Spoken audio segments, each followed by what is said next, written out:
Just down Nicholas Wilson, otherwise known as Mr. Ethical.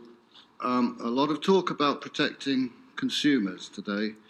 Everybody in this room knows the reality is you exist to protect the banks.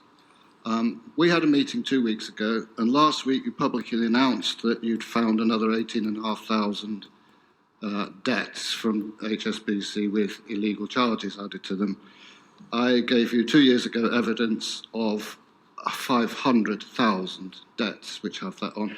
Can you explain to the public why I have more records than HSBC, the Ministry of Justice, the Solicitors Regulation Authority, and 2 firms of solicitors? Okay.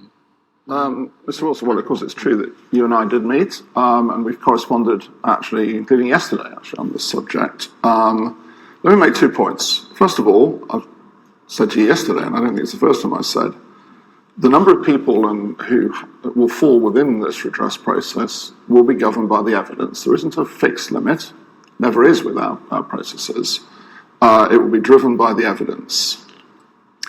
I can't, I'm afraid, explain why you've got more evidence than anybody else, because I think you're the best person to explain that, because you know how you got the evidence. And I don't dispute it. I mean, it's excellent that there is as much evidence as there is. What you are aware of, I think, is that we have been in close contact with the firm. The firm has broadened its approach to say not only that it will take into account evidence that customers bring forward, but also it will start with, I think to use the precise word, their recollections. Now, we will also insist on a process which takes all other evidence into account, including whatever evidence you bring forward. Can assure you of that. So there is no difference, I really think, between us in terms of what we're trying to achieve.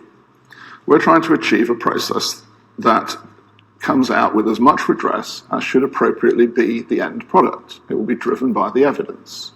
I think it's appropriate, particularly as you've rightly said, that this is now quite an old issue.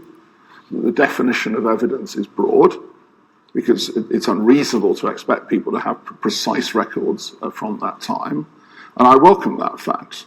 So I know that we don't agree on this at the moment, but I do want to reiterate that I think actually you and I are both heading in the same direction.